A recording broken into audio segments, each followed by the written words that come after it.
Dans la série des émissions dramatiques de science-fiction, veuillez écouter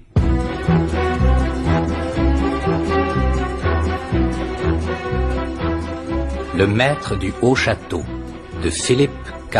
Dick, adaptation radiophonique de Catherine Bourdet, avec dans les principaux rôles René Clermont, Jean Levray, Pierre Trabeau, Bérengère Dautin, Bernard Jousset, Teddy Billis, Jean Gras, Claude Vernier, Harry Krimer.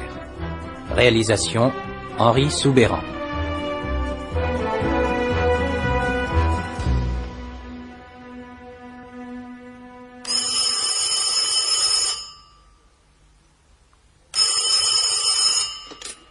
Allô, ici le magasin d'antiquités American Artistic and Crafts. Bonjour. Monsieur Childan? Oui? Tagomi, à l'appareil. Attaché commercial du gouvernement japonais pour la côte du Pacifique. Est-ce que mon affiche des services de recrutement de la guerre de sécession est arrivée? Vous me l'aviez promise pour le courant de la semaine dernière. C'est-à-dire que... Ne vous ai-je pas donné des arts, monsieur Childan, en précisant bien cette condition? C'est pour faire un cadeau. Il s'agit d'un client suédois important. Hélas, monsieur Tagomi, j'attendais un envoi des États des montagnes rocheuses dans lequel devait se trouver votre affiche et malheureusement cet envoi... N'est pas arrivé. Non, monsieur Tagomi. Non, malheureusement. Il m'est impossible de patienter plus longtemps. Comprenez bien que vous perdez en ma personne la clientèle de la mission commerciale tout entière. Oui, monsieur. Avez-vous au moins quelque chose pour remplacer cette affiche, monsieur Childan? Eh bien oui, écoutez, puis-je vous apporter différents objets 1900, tous fort précieux? Vous choisirez vous-même? Très bien. Soyez à mon bureau à 2 heures.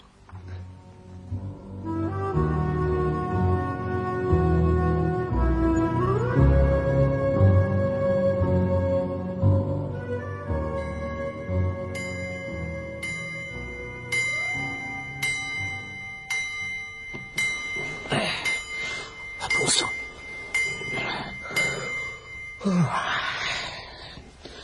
11 heures déjà.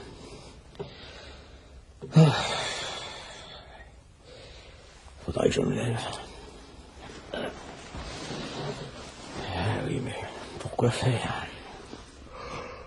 Le vieux Wyndham Matson m'a bel et bien vidé de son usine. Plus de travail. Et aucune chance de retrouver dans les États américains du Pacifique. Cette ordure est au mieux que les autorités japonaises d'occupation. Quant au gouvernement américain, fantoche et collabo de Sacramento, il la sabote.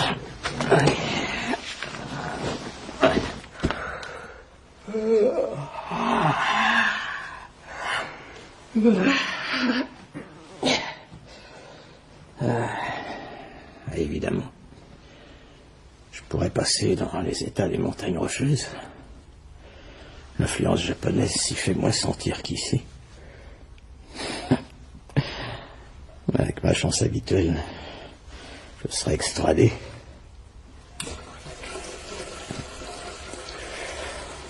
Oh, il y a bien carrément les États-Unis. C'est vrai. En tant que blanc, j'ai plus de chance d'y trouver du travail.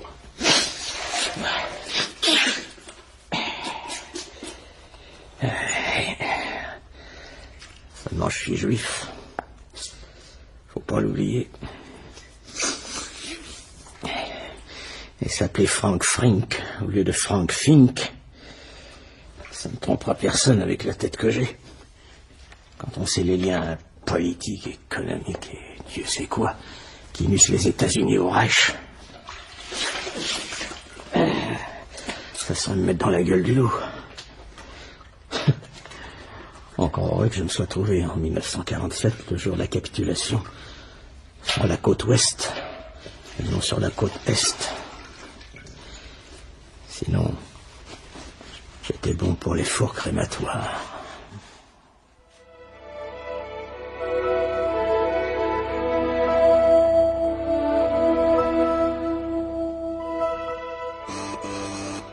Monsieur Ramsay, j'aimerais que vous veniez un instant dans mon bureau, s'il vous plaît. Tout de suite, monsieur Tagomi. Merci.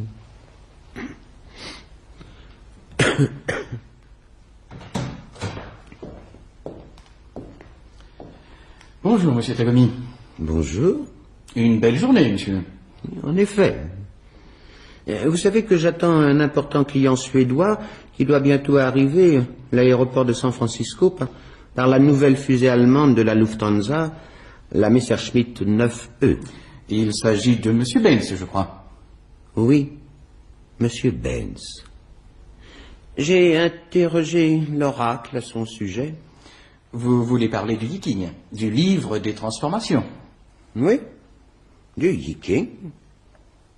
Évidemment, vous autres blancs, vous pouvez trouver étrange que nous cherchions dans un livre vieux de 5000 ans la solution de nos problèmes. Non, monsieur Tagomi. Nous autres blancs, nous consultons également cet oracle chinois, mais peut-être y attachons-nous moins d'importance. En ce cas, pourquoi le consulter? De toute façon, je pense que M. Benz s'en tient à l'idéologie nordique en ce qui concerne la prétendue culture orientale. Je pourrais prendre la peine de l'éblouir en lui parlant des céramiques de notre période Tokugawa. Mais nous n'avons pas à le convertir. En effet. Nous allons donc nous conformer à ses préjugés et lui donner plutôt un objet américain d'une valeur inestimable. Oui. Vous, Ramsay, vous êtes d'origine américaine. Vous êtes ce que j'appellerais un autochtone. C'est de vous que j'ai besoin parce que je ne peux pas me fier à mon propre jugement quand il s'agit d'objets d'art américains. Et je veux être sûr que mon cadeau plaira à Monsieur Benz. Je comprends.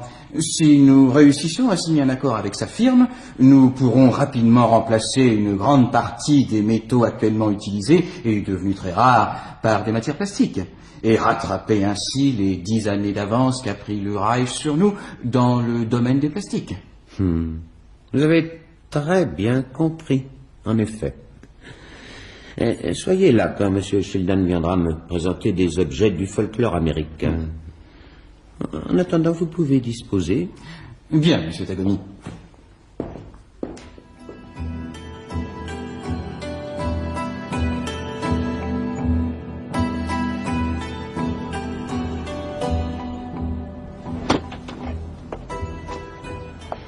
Oh, vous attendiez la cabine, Madame Frink.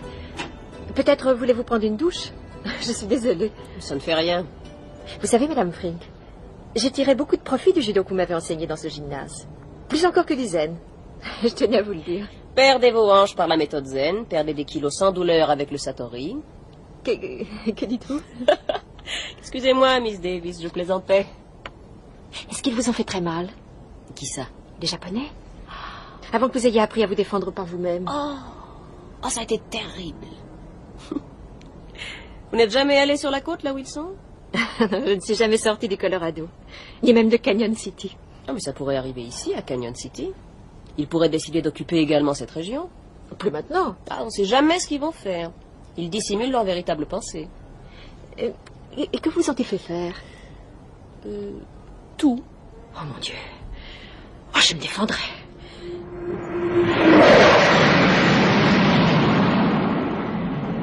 Qu'est-ce que c'est comme avion, à votre avis?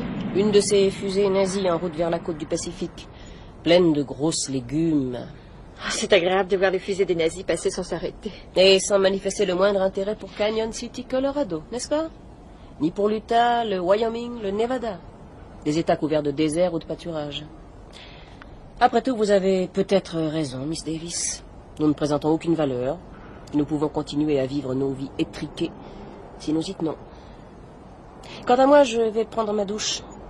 Nous pourrons continuer à parler tout à l'heure chez Charlet en mangeant un hamburger, si le cœur vous en dit. Je regrette, mais je dois rentrer chez moi. Eh bien, j'irai toute seule. Au revoir. Au revoir, Madame Frink.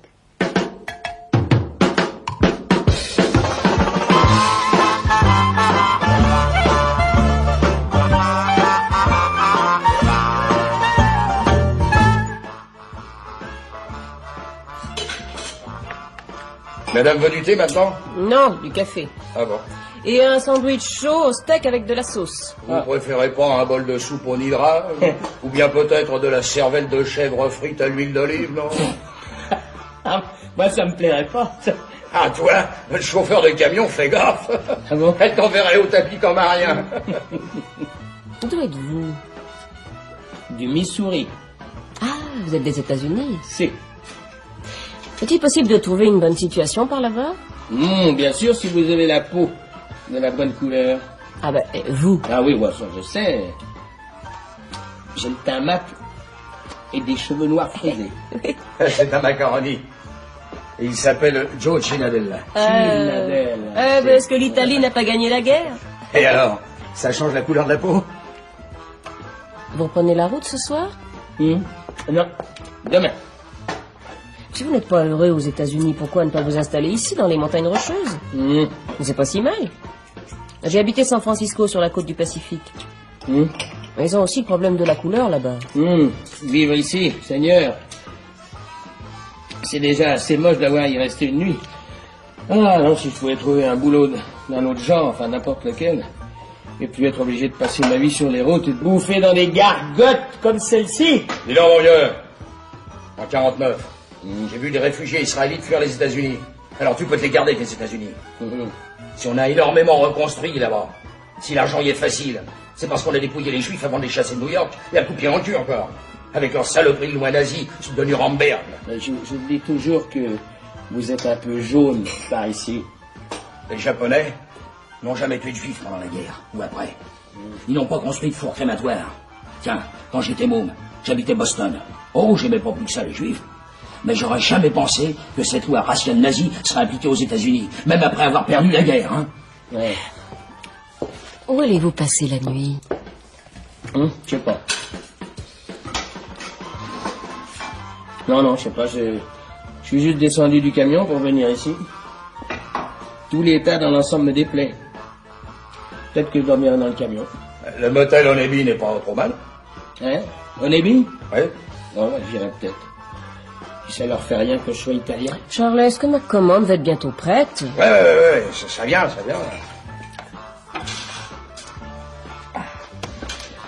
Bon.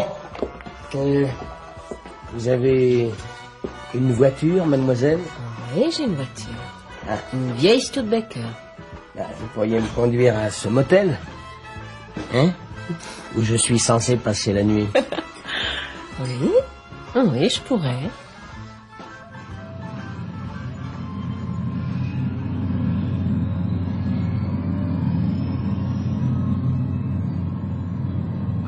Achtung, meine Damen und Herren, wir werden bald in San Francisco Flughafen landen. Wir bitten Sie, anzuschnallen und nicht nur zu rauchen. Mesdames et Messieurs, nous allons bientôt atterrir sur l'aéroport de San Francisco. Nous vous prions d'attacher vos ceintures et de ne plus fumer. Sie fürchten, dass ich... Désolé. Je ne parle pas allemand. Vous n'êtes pas allemand? Je suis suédois. Vous avez embarqué à Tempelhof? Je me trouvais en Allemagne pour affaires. Ah. Dans quel genre d'affaires êtes-vous?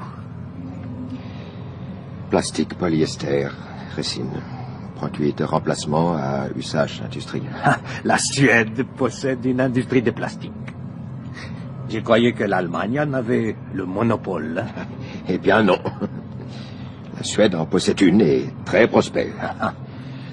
Voulez-vous que je vous fasse envoyer une brochure? Non, c'est inutile. Je suis un artiste, non un homme d'affaires. Peut-être avez-vous vu mes œuvres quand vous vous trouviez sur le continent. Alex Lotz. Je suis désolé, mais je ne m'occupe guère d'art moderne. À San Francisco, il y a une exposition de mon œuvre, organisée par les services du Dr Goebbels, avec les autorités japonaises. Un échange culturel pour améliorer la compréhension et la sympathie mutuelle. Il faut amener une détente entre l'Est et l'Ouest. Vous ne trouvez pas? Si.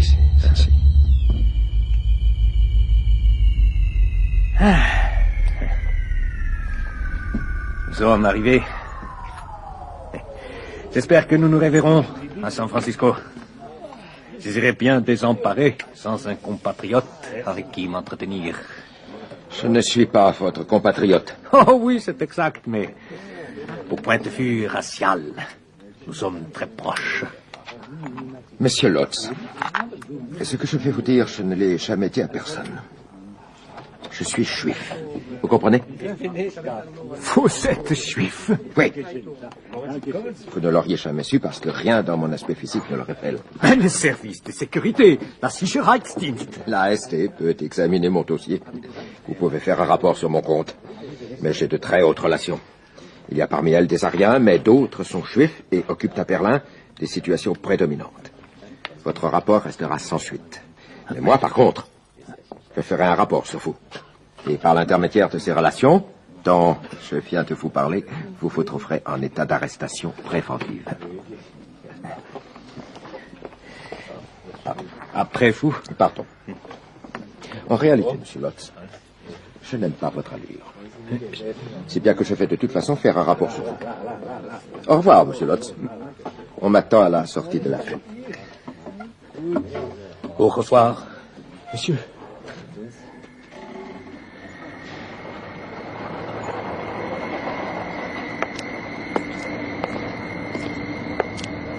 Monsieur Benz, bonsoir.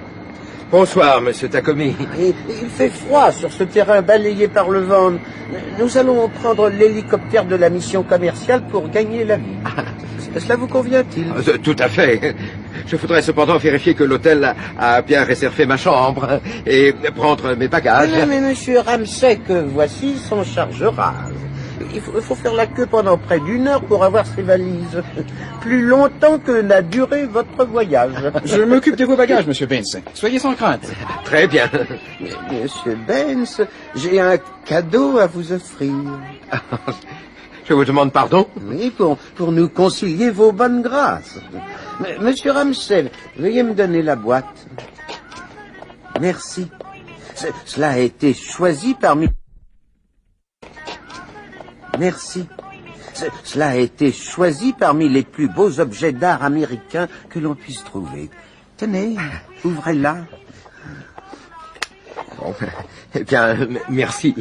Ceci est un échantillon tout à fait authentique de la vieille culture américaine qui est en train de disparaître. Un des rares objets artisanaux qu'on ait conservés, qui dégage un parfum des jours heureux, à jamais enfui. Il y a très peu d'exemples authentiques de cet objet. Peut-être 10 dans le monde. Un bracelet montre orné d'un Mickey Mouse. En vérité, oui, c'est incroyable. Merci beaucoup.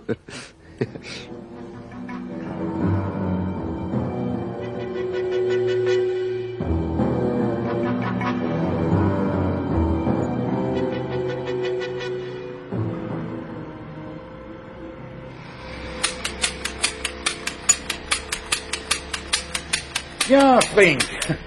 Vous êtes venu reprendre votre boulot à la fonderie? Eh oui.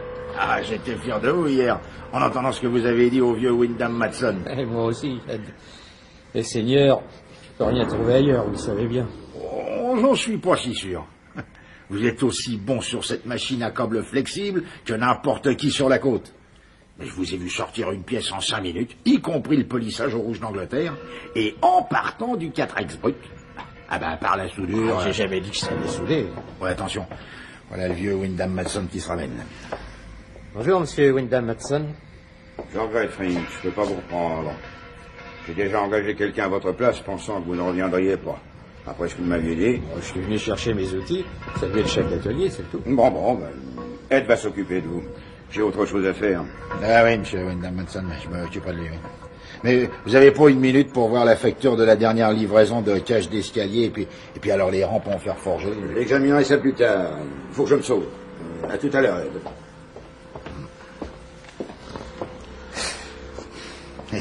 Et dites-moi, Franck, n'avez-vous jamais songé à vous installer à votre compte? Pour faire quoi? Et des bijoux. Oh, pour l'amour de Dieu. Non, des bijoux sur commande, des pièces originales. Pas le genre commercial, en tout cas. Hein, pour $2000. Ouais, oui, enfin $2000. Ouais. Enfin, vous pourriez vous installer un petit atelier dans un sous-sol ou un garage. Hein, à une certaine époque, moi, j'ai dessiné des modèles pour des pendentifs et des boucles d'oreilles. Hein, vous vous rappelez? De l'art moderne contemporain. Ouais, mais y a-t-il un marché? Personne ne veut d'objets américains contemporains. On n'a rien vu de ce genre depuis la guerre. Créer un marché. Vous voulez dire que je vende ces objets moi-même? Placez-les chez les détaillants. Bah tiens, comme celui de...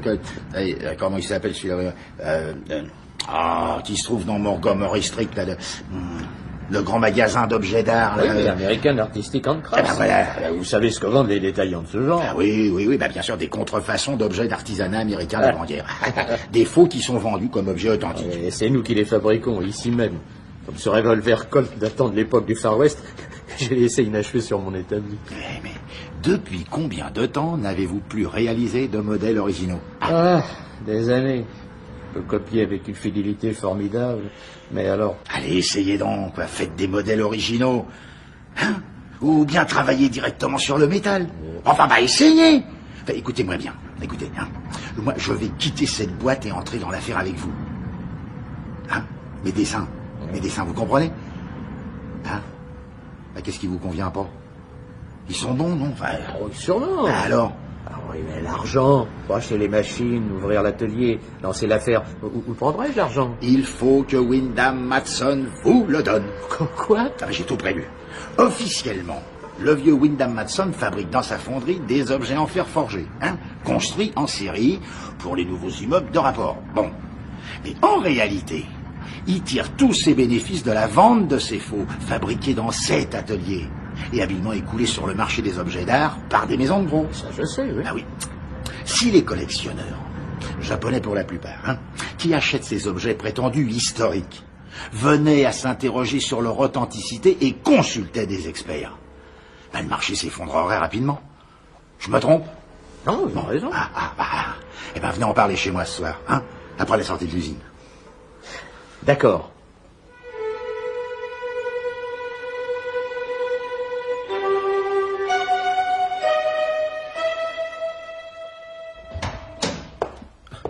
Bonjour, monsieur. Vous avez de la chance, elle est fermée, c'est l'heure du déjeuner. Que désirez-vous? Comme vous le savez sans doute, le porte-avions Shiokaku est actuellement mouillé en baie de San Francisco. Ah? Oui. L'amiral Arusha, qu'il commande, n'a encore jamais visité la côte ouest. Or, il y a plusieurs choses qu'il désire faire pendant qu'il est ici, dont l'une est de rendre personnellement visite à votre magasin, célèbre dans tout l'archipel nippon. Je suis vraiment extrêmement honoré. Oui, hélas, en raison du nombre de ses rendez-vous, l'amiral ne peut venir lui-même, et il m'a envoyé à sa place. Je suis son aide de camp. Enchanté. L'amiral est collectionneur? C'est un amoureux des arts, un connaisseur, non pas un collectionneur. Et il aimerait offrir à chacun de ses officiers un objet historique de valeur, une arme individuelle, souvenir de la guerre de sécession, par exemple. Mais combien y a-t-il d'officiers? 12 au total. Je peux vous proposer des revolvers. Tenez, voici un Colt 44, exceptionnel, de 1860. Voyez, oui. Poudre noire et balles. Ces armes furent utilisées à la seconde bataille de Bull Run. Ah, monsieur, je suis désolé, mais c'est une imitation. Rien de plus. Quoi? Cette pièce n'a pas plus de 6 mois. Regardez le bois ici, vieilli artificiellement à l'acide. Oh, monsieur, vous nous proposez un faux. Monsieur, ce n'est pas possible. Je crains, monsieur, que vous n'ayez été trompé. Peut-être par quelques forbans sans scrupules. Enfin, comment se fait-il que vous, le détenteur, le vendeur de tels objets, vous ne puissiez distinguer les faux de ceux qui sont authentiques? Je ne sais pas. Peut-être une erreur regrettable. Écoutez, je vais immédiatement faire expertiser ce Colt par le département de criminologie de l'Université de Californie et le renvoyer à la maison qui me l'a vendu. Ça, je vous le conseille vivement. Vous comprendrez que dans ces conditions, je ne puis, hélas, poursuivre mes pourparlers avec l'American Artistic and Crafts. L'amiral Arusha sera déçu. Et Oui. Remarquez, je comprends votre position. Oui.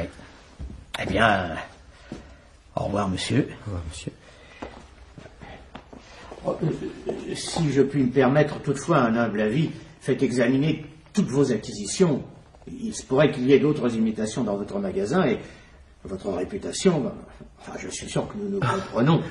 Monsieur, si vous pouviez avoir l'amabilité... Soyez tranquille, monsieur, je n'en parlerai à personne. Je dirais à l'amiral que votre magasin était malheureusement fermé aujourd'hui. Après tout, nous sommes tous les deux des Blancs. Au revoir, monsieur. Au revoir, monsieur.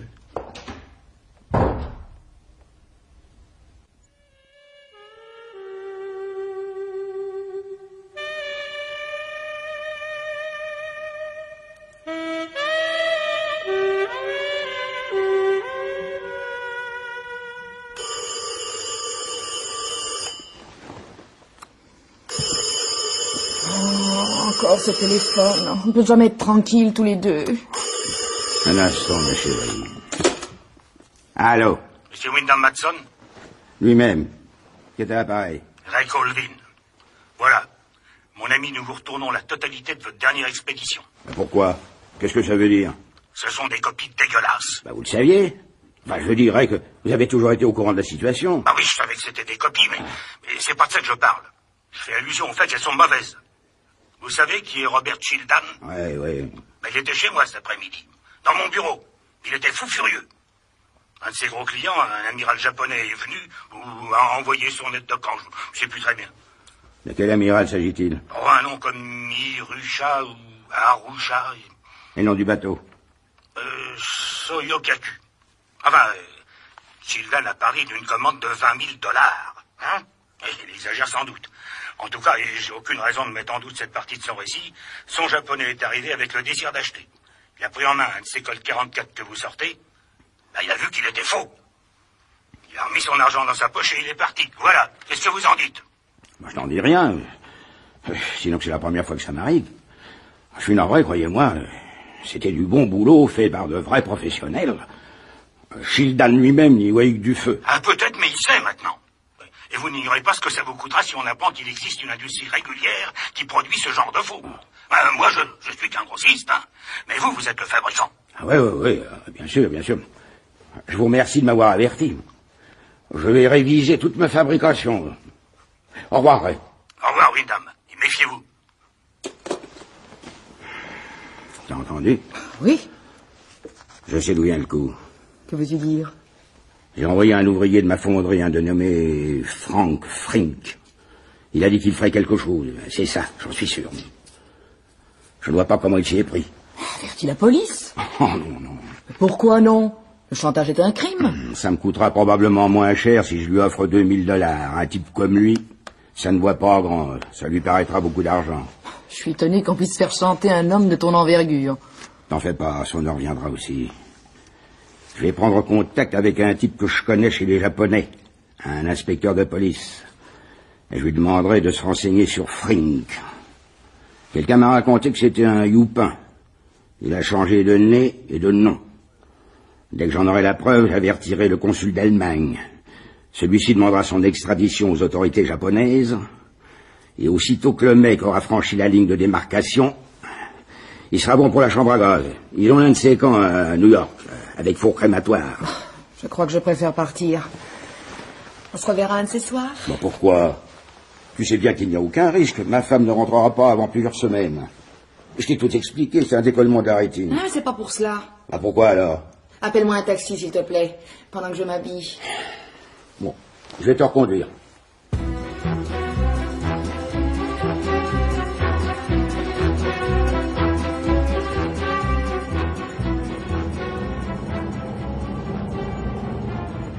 J'ai trouvé un livre dans ta salle de bain.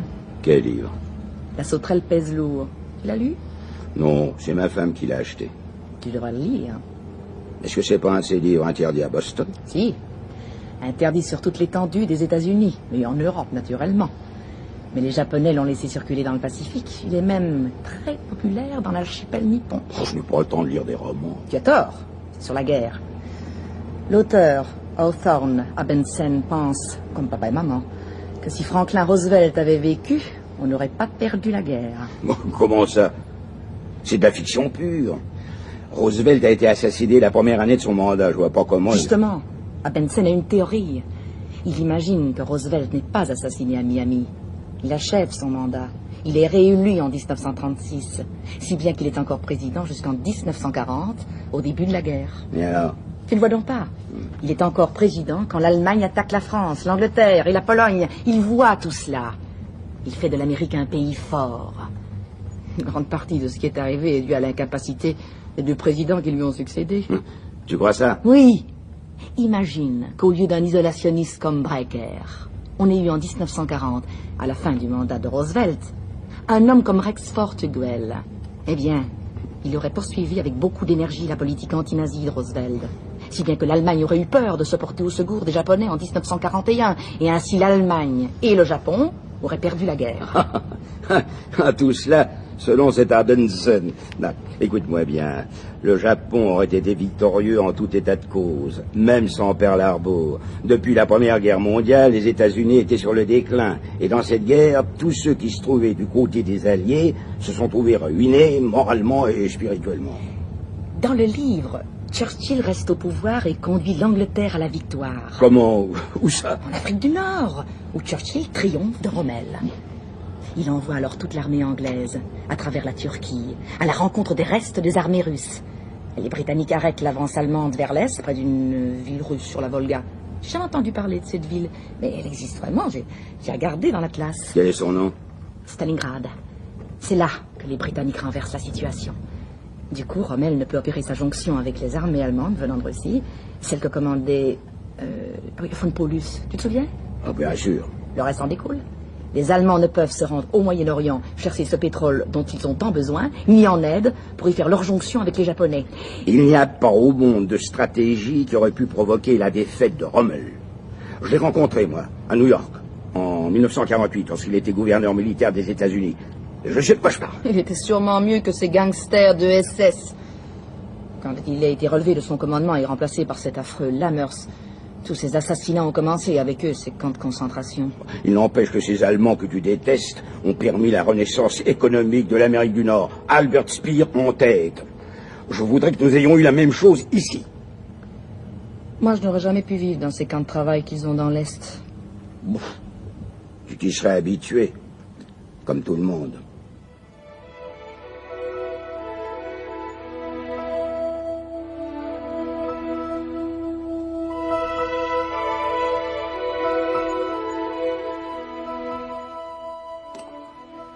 Vous s'apitez à un endroit ravissant. Quelle paix on trouve sur cette côte du Pacifique. C'est tout à fait différent de la part. Dieu s'adresse à l'homme sous le signe du réveil. Pardon? L'oracle. Excusez-moi. Nous sommes absurdes parce que nous vivons d'après un livre vieux de 5000 ans. Nous lui posons des questions comme s'il était vivant. Il est vivant, comme la Bible des chrétiens. Bien des livres sont réellement vivants. L'esprit les anime. Vous ne croyez pas? Je n'en sais pas assez sur le chapitre de la religion. C'est en dehors de mon domaine. Il faut bien que nous ayons tous foi en quelque chose. Nous ne pouvons connaître les réponses ni voir l'avenir par nous-mêmes. Qu'allez-vous? Vous semblez fatigué. Le voyage, peut-être? Oui, je crois vraiment qu'il faut que je parte. Nous pourrons discuter plus à fond demain, si cela vous convient. Tout à fait. Avez-vous entendu parler de quelqu'un qui assisterait en tiers à nos discussions? Non. Rien n'a été dit dans ce sens. Quelqu'un qui vient de l'archipel nippon. Ah. Un homme d'affaires retiré, assez âgé, mais qui se tient informé des marchés dans l'archipel. Il pourra nous être très utile. Et en effet, voilà 2 ans déjà que j'ai quitté le Japon. Ce vieux monsieur entrera directement en rapport avec votre mission commerciale. Son nom est Shinsero Yatabe.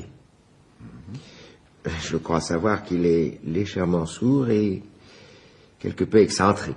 Ne soyez pas inquiets. Nous serons très attentifs. Eh bien, je vous téléphonerai demain matin. Au revoir, monsieur. Je vous raccompagne.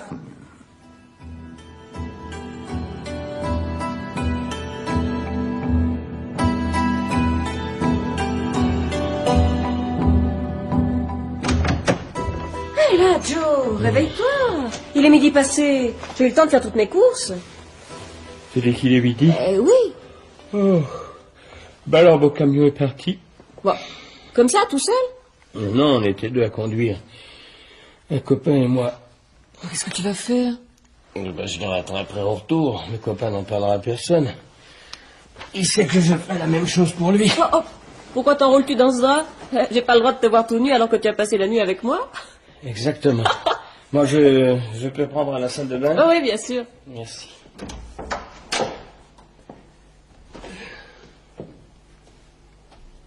Quel âge as-tu? 34. Alors tu t'es battu pendant la guerre? Oui, en Afrique. J'ai même reçu une croix de fer de seconde classe. C'est Rommel qui te l'a épinglé? Non.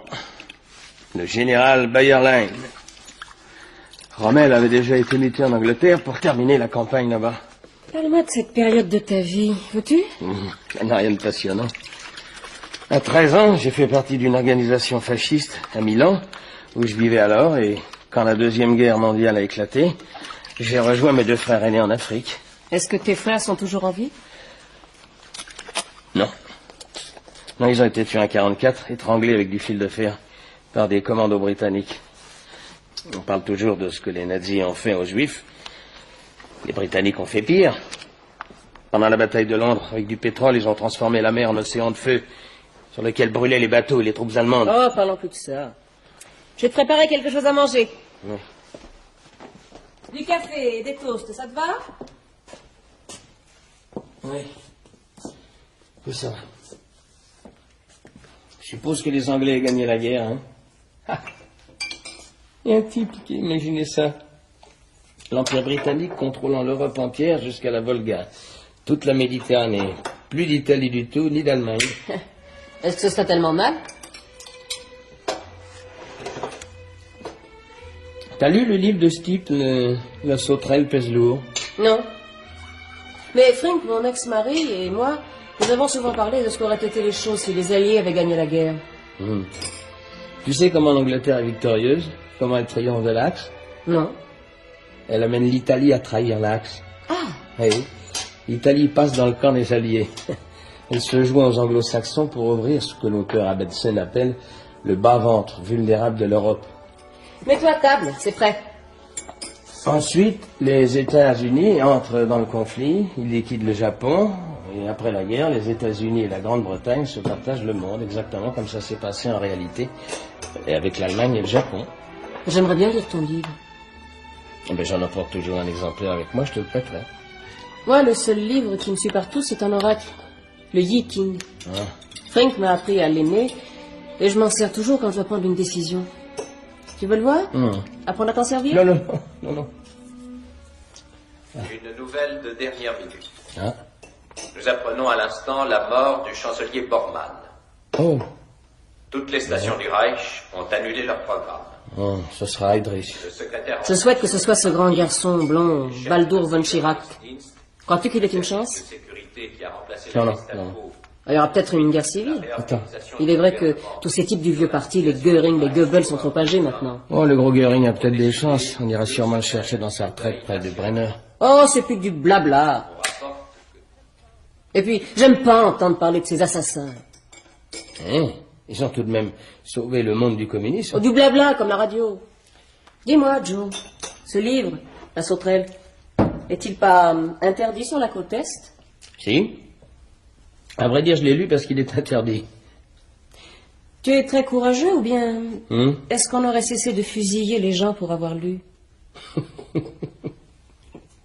Ça dépend de votre groupe racial. Ah oui, je vois.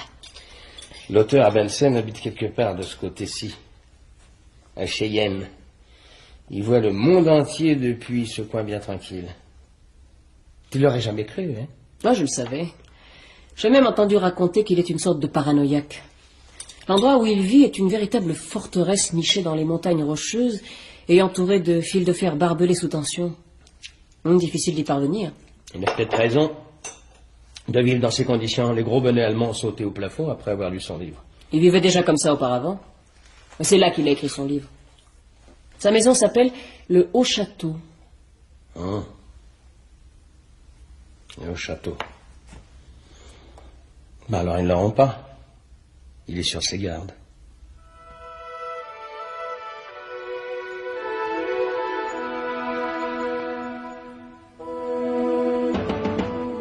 Entrez.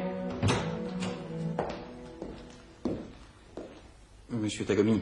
Monsieur Ramsay, je vous ai dit de ne pas me déranger. C'est le moment de la vérité intérieure. Mais, monsieur Tagomi... Eh bien, parlez. Monsieur, la nouvelle vient de nous attendre à l'instant. Elle provient des services de presse du Nippon Times à l'étage au-dessous. Le chancelier du Reich, Martin Bormann, est mort.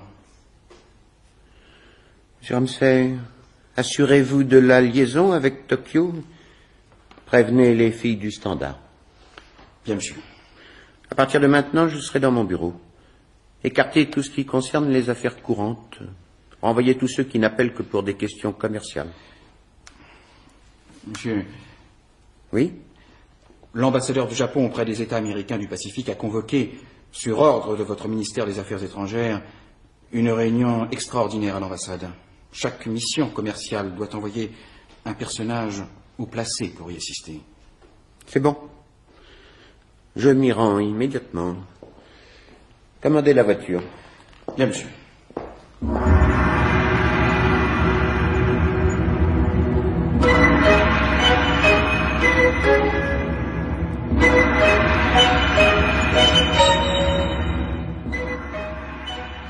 Messieurs, cette réunion a pour but de vous mettre au courant de ce qui peut, à notre avis, se produire dans la vie politique allemande, compte tenu des différentes tendances. Qui remplacera Herr Bormann? Passons rapidement en revue les candidats les plus importants. Au tout premier plan, Hermann Göring. Permettez que je vous rappelle des détails qui vous sont familiers. Le Gros, comme on l'appelle en raison de sa corpulence, a fondé la Gestapo. Il est aujourd'hui le symbole de la mentalité corrompue. C'est un homme qui utilise le pouvoir pour augmenter sa fortune personnelle et ses plaisirs. Une mentalité primitive, souvent vulgaire, mais un homme intelligent. Peut-être le plus intelligent de tous les chefs nazis. Ensuite, Herr Goebbels, brillant orateur, écrivain, esprit à la fois souple et fanatique, spirituel homme du monde, très porté sur les dames. Grande puissance de travail, un besoin forcené de commander. Considéré comme le seul intellectuel authentique du parti.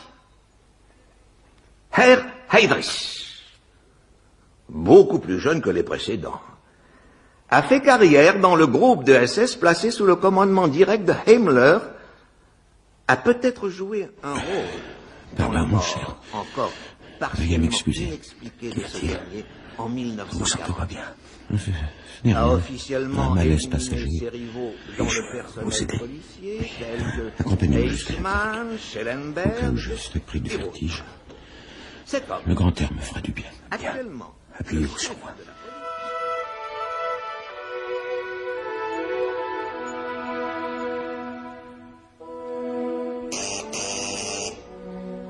Qu'est-ce que c'est? Monsieur, vous désiriez envoyer un message au consul d'Allemagne. Êtes-vous disposé à me le dicter maintenant? Venez dans mon bureau.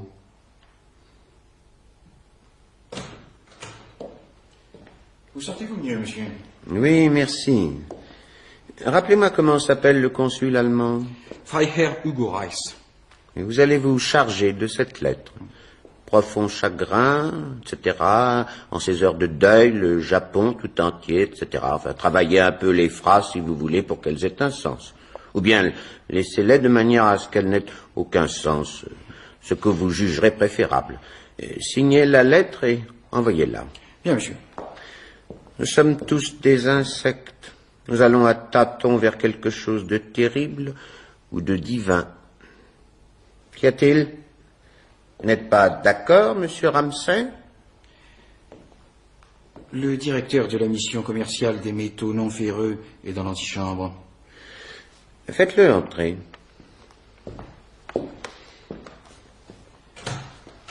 Monsieur Tagomi vous attend, monsieur. Merci. Bonjour, cher ami. Cher ami, est-ce que mon départ précipité a été remarqué? Oh non. Tout le monde était trop absorbé par la conférence. Qu'a-t-on dit après mon départ?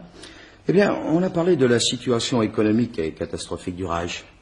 Seules les formidables réalisations de la technique allemande, comme ses voyages vers Mars et Vénus, ont pu sauver la situation en créant une sorte de diversion. Et pronostic? La tendance actuelle est aux aventures de plus en plus acrobatiques et, à la longue, aux solutions les plus désespérées. Nous devons donc nous attendre au plus mauvais choix. Oui. Les éléments modérés et conscients de leur responsabilité seront les vaincus dans la lutte actuelle pour le pouvoir. Qui a-t-on désigné comme étant le pire? Heydrich, le docteur Seyss-Inquart, Hermann Göring. C'est l'opinion du gouvernement impérial. Et le meilleur? Peut-être von Schirach et le docteur Goebbels. Mais sur ce point, l'orateur s'est montré moins explicite. Rien d'autre. Il nous a dit que nous devions avoir confiance dans l'empereur et son cabinet. En ce moment, plus que jamais. Y a-t-il eu une minute de silence? Oui. Permettez-moi maintenant de prendre congé. Eh bien, au revoir, chers collègues. Merci de vous être dérangé pour moi. Je vous en prie. Au revoir.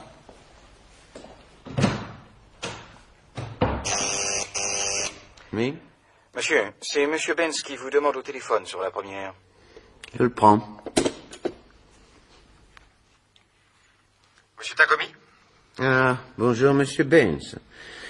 Par suite de la mort du chancelier Bormann, je me suis trouvé obligé de sortir ce matin, alors que cela n'était pas prévu. Est-ce que monsieur Yatabe est entré en rapport avec vous? Pas encore. Ne devons-nous pas commencer aujourd'hui nos discussions à propos des moules à injection? Non, c'est impossible. Nous devons attendre monsieur Yatabe. Vous êtes bien sûr qu'il n'est pas arrivé? Absolument. Je veux que vous me donniez votre parole de me prévenir dès qu'il vous aura appelé. Je vous en donne ma parole. En attendant, je serais heureux de vous revoir. Peut-être aujourd'hui à déjeuner. Nous pourrions passer en revue la situation mondiale. Non, je regrette, je ne peux pas. Je vous rappellerai plus tard.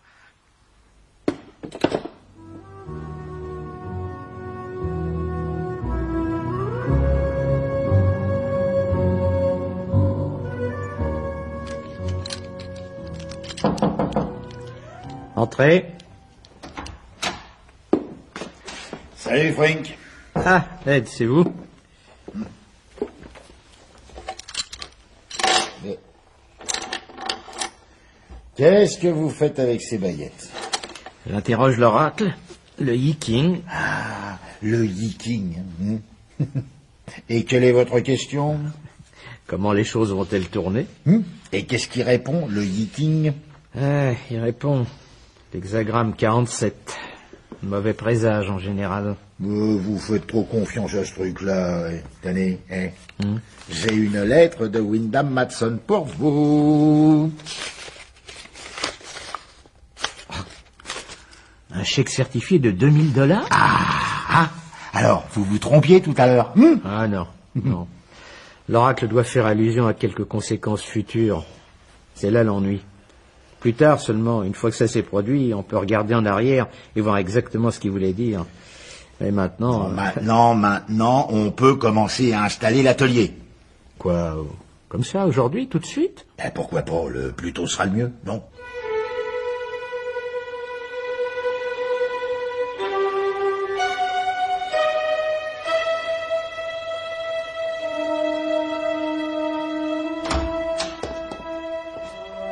Vous désirez, monsieur? Capitaine, police d'État japonaise. Vous êtes Robert Sheldon?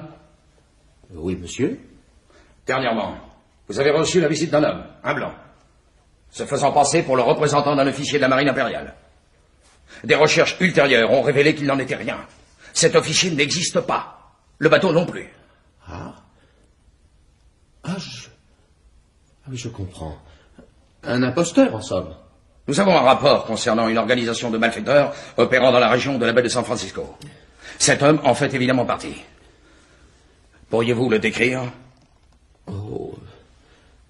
Petit, la peau assez sombre. Juif? Ah oui, maintenant que j'y pense, ça m'avait échappé sur le moment. Voici une photo. Ah oui, c'est bien lui, oui. Mais comment l'avez-vous découvert? J'ai un papier à vous faire signer, c'est tout. Il est déclaré ici que vous avez été approché par cet homme, qu'il a essayé de vous escroquer en se présentant sous une fausse identité et ainsi de suite. Est-ce exact dans l'ensemble? Oui. Comment s'appelle-t-il? Frank Frink. Originairement, Frank Fink.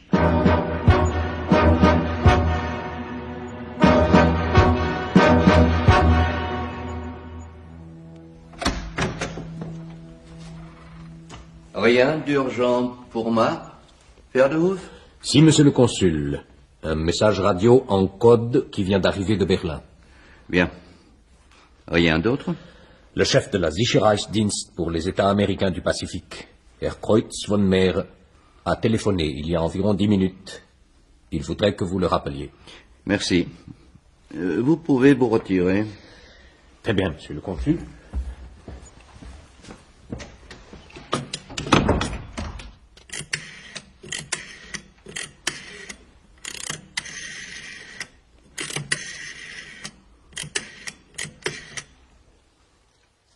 Allô? Allô, ici Rice. Aucune nouvelle de ce type de l'affaire? Lequel? À ma connaissance, il y a 3 ou 4 personnages de l'Abwehr sur la côte du Pacifique en ce moment. Celui qui est venu par la Lufthansa la semaine dernière. Ah, il n'est jamais venu se présenter au consulat. Il utilise sans doute un nom de couverture. Son vrai nom est Rudolf Wegener. Il est capitaine et appartient à l'une de ces vieilles familles monarchistes de Prusse orientale. Très bien. J'ai tout noté. S'il vient ici, nous le ferons suivre. Si vous voulez mon avis, il faut réduire le budget de la marine de telle sorte que ces monarchistes attardés de l'amirauté n'aient plus les moyens de placer partout des gens de leur service de contre-espionnage. C'est une idée. Proposez-la. Mais je doute qu'elle soit acceptée. Depuis le temps que la Sicherheitsdienst veut se débarrasser de l'Abwehr, tout a été essayé. Au revoir.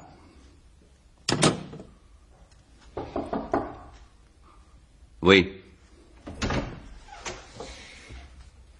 Monsieur le consul, Sacramento vient juste d'appeler. Ils sont dans un grand état d'agitation. Ils prétendent qu'il y a un juif qui se promène en liberté dans les rues de San Francisco. Très bien. Dites à ces fantoches à la solde des Japonais de se calmer et de nous envoyer les papiers habituels. Rien d'autre? Si les messages radio urgents a été décodé et tapé, il y aurait un général japonais qui voyagerait par ici, incognito. Tedeki. Procurez-vous les renseignements que vous pourrez et sa photo. Ce général Tedeki a été chef d'état-major il y a quelques années. Est-ce que vous vous rappelez quelque chose à son sujet? Peu de choses. Il devrait avoir dans les 80 ans. Dès que vous avez sa photo, faites-en immédiatement parvenir des épreuves à nos gens de l'aéroport et du port. Il est d'ailleurs peut-être déjà arrivé à l'heure qu'il est. En ce cas, je vais faire tamponner le message codé pour que Berlin ne puisse s'en prendre à nos services. Très bonne idée. Merci.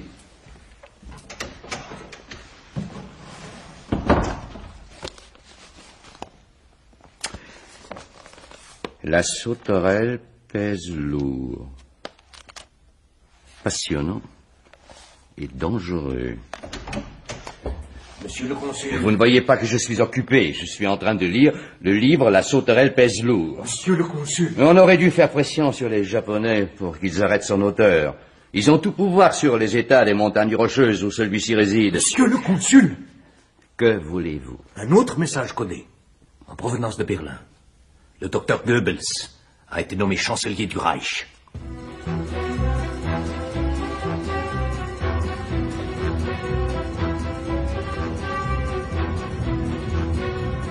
Bon, je vais m'attaquer tout d'abord à Childan. Et ensuite, vous essayerez une ou deux maisons. C'est à vous, en réalité, de faire la plus grande partie des ventes. Et vous n'avez pas peur? Non. Ce que nous offrons est excellent et original. J'ai regardé un peu partout. Il n'y a rien en vente qui ressemble à ce que nous présentons. Alors, quand je pense que Childan va peut-être regarder nos bijoux et ne rien acheter, alors ça me rend fou. Oui, n'oubliez pas de lui dire que c'est pas du plaqué, que cuivre signifie cuivre massif, et laiton massif. Laissez-moi faire à ma manière. Oh, écoutez, est-ce que je pourrais envoyer 2 bijoux à mon ex-femme? Elle a très bon goût, elle sait reconnaître la qualité du travail. Alors si seulement elle acceptait de présenter nos modèles, ce serait gagné. Je savais pas que vous aviez été marié. Bien sûr, faites-le, à condition qu'il soit pas en argent. Là, nous y voilà. Là, je vais me ranger au coin, là.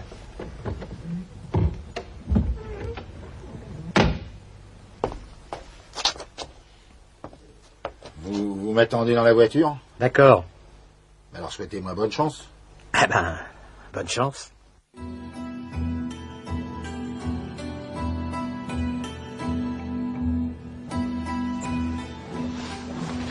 Tu te lèves? Oui. Oh non, non, pas encore. Tu ne dois donc pas aller au gymnase. Pourquoi tu soupires? Tu es toujours déprimé, hein? Soucis, craintes et soupçons à mon sujet et au sujet de tout le monde.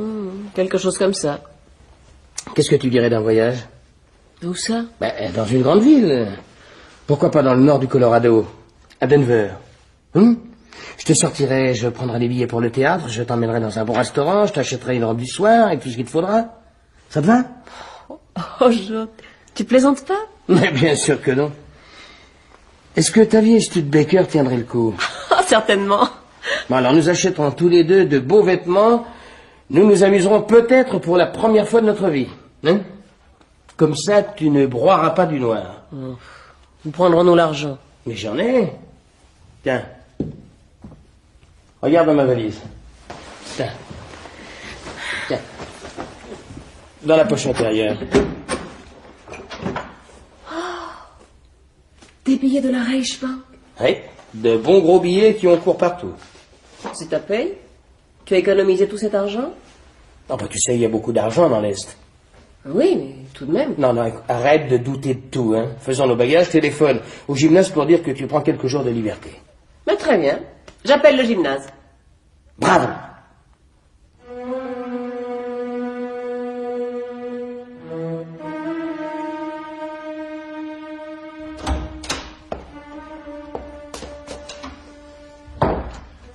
Monsieur Childan?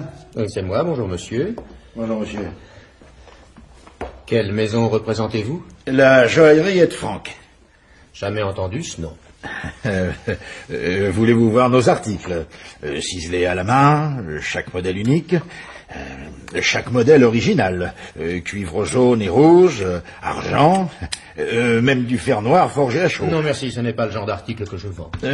Ceci représente une création artistique américaine, contemporaine. Je vous l'ai dit, je ne suis pas intéressé. Enfin, regardez ce bracelet, c'est pas du plaqué, c'est du cuivre massif. Je dois dire, j'aime assez ça. Oh, c'est un excellent article. Vous n'y verrez pas la moindre trace de brosse métallique. Entièrement fini au rouge d'Angleterre. Et il ne ternira pas. Nous recouvrons ces articles d'une laque plastique qui tient pendant des années. La meilleure laque industrielle qu'on puisse trouver sur le marché. Ça n'est pas mal du tout. Tenez, montrez-moi cette broche. Oui, oui, oui. Ces 2 bracelets. Oui, monsieur. Et ce collier. Ah, vous avez vraiment bon goût. Et nous avons adapté à la fabrication de la joaillerie des techniques déjà essayées et éprouvées dans l'industrie. Autant que je sache, personne n'a encore fait ça. Pas de moulage, métal sur métal, soudé. Et est-ce que cette étiquette... À prix au détail. Pour vous, c'est la moitié de ce prix. Et si vous achetez, disons, pour $100 environ, nous vous faisons une ristourne supplémentaire de 2%. Ah non, notre politique, quand il s'agit d'une marchandise que nous n'avons encore jamais essayé de vendre, c'est de la prendre en dépôt.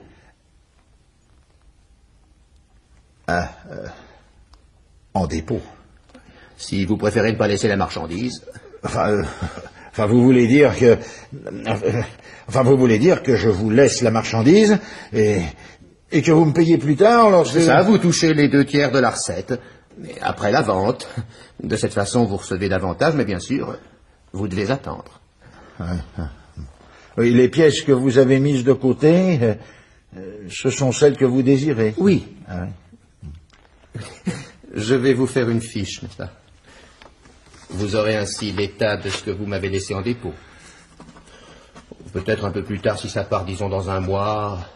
Nous pourrons envisager de vous prendre ferme un peu de marchandises. Voilà.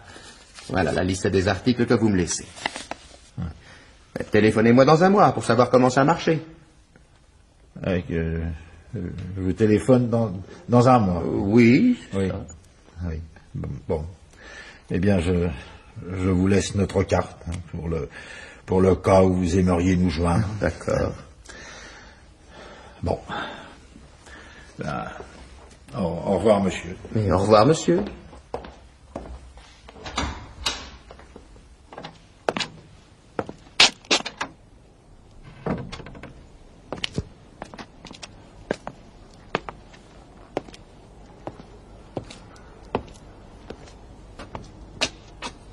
Bon Dieu, Ed. Mais qu'est-ce qui est arrivé? Quelle tête vous faites? Vous êtes resté 1 heure dans son magasin. Il lui a fallu tout ce temps pour dire non? Et il n'a pas dit non. Il a pris des bijoux parmi les plus réussis, mais en dépôt. Et vous l'avez laissé faire? Mais nous en avions parlé, enfin. Je sais pas comment c'est venu, moi. Oh, Seigneur. Oui, je suis désolé. Il a fait comme s'il allait acheter. J'ai été pris au dépourvu.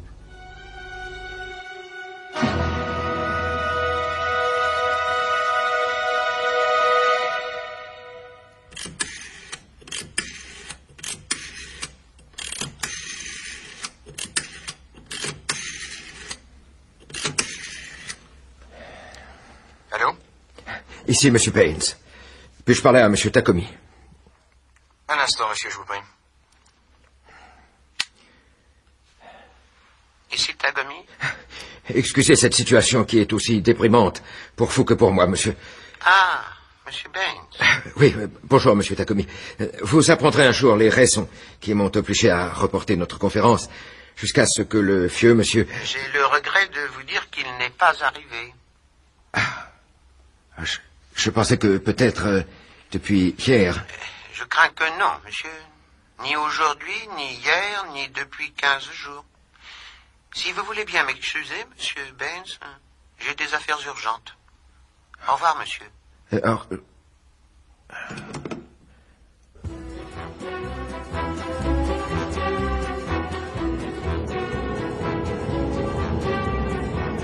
Écoute, j'en connais un drôle de bout en fait de musique.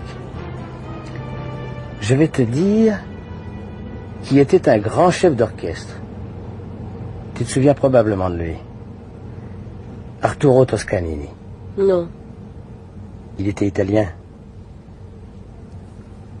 Mais après la guerre, les nazis ne lui ont plus permis de conduire à cause de ses opinions politiques. Il est mort à présent. Je n'aime pas ce von Karajan, chef attitré du New York Philharmonic Orchestra. Non. Non, je n'aime pas. Ce livre te plaît? Oui. Tu as connu le New York d'avant la guerre? Oui. Aujourd'hui, tout ce qu'on peut voir à New York, c'est la musique pesante et emphatique de Wagner ou les spectacles du parti nazi américain avec drapeaux, tambours et trompettes. Moi, j'aime Verdi, Puccini. Et toi? Mais laisse-moi lire La Souterelle Peslo. Non, est-ce que tu lis à la suite ou bien est-ce que tu parcours? Oui, je parcours. Je sais que j'arriverai pas à finir, nous allons être bientôt à Denver. Tu t'intéresses tellement à ce livre? Ah, il est merveilleux. Dis donc, crois-tu qu'un homme qui écrit un best-seller, un auteur tel que Abensen, enfin, est-ce que les gens qui lui écrivent des lettres, est-ce que tu crois qu'ils vont le voir? Oh, Jo, nous pourrions. Tu conduis si bien. C'est rien d'aller jusque là-bas. C'est tout près de Denver, n'est-ce pas? Oui, c'est tout près, mais enfin, je doute qu'un homme aussi célèbre laisse entrer les visiteurs. Il y en a probablement tellement. Et pourquoi ne pas essayer? Il sera probablement flatté qu'on vienne de si loin pour lui dire qu'on aime son livre. Bon, si tu veux. Alors, quand nous aurons fait nos courses, c'est que nous serons tirés à 4 épingles. Hein, parce que c'est important. Pour faire bonne impression. Je me ferai coiffer et toi couper les cheveux. T'en as bien besoin. Oui, c'est vrai. Bon, d'accord. Alors, je te laisse décider de tous les détails. Tu as bon goût. Non, si, tu as bon goût. Et puis, une jolie fille tombe toujours tout le monde. Hein? Quand il verra quelle créature renversante tu es, il ouvrira la porte toute grande.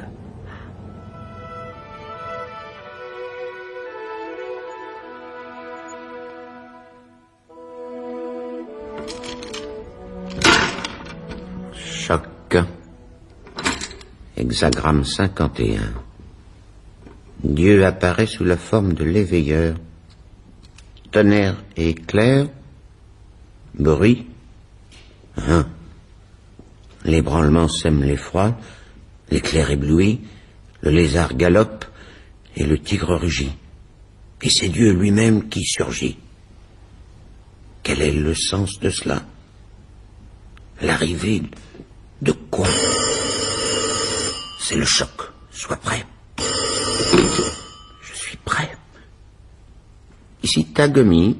Monsieur, ici Shinjiro Yatabe.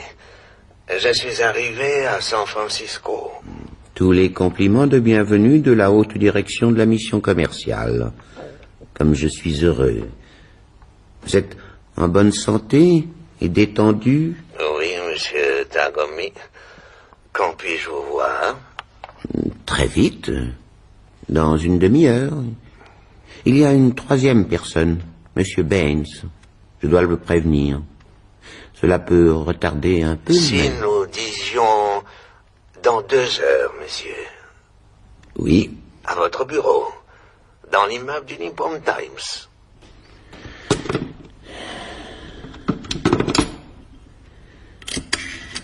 C'est Monsieur Baines qui va être content.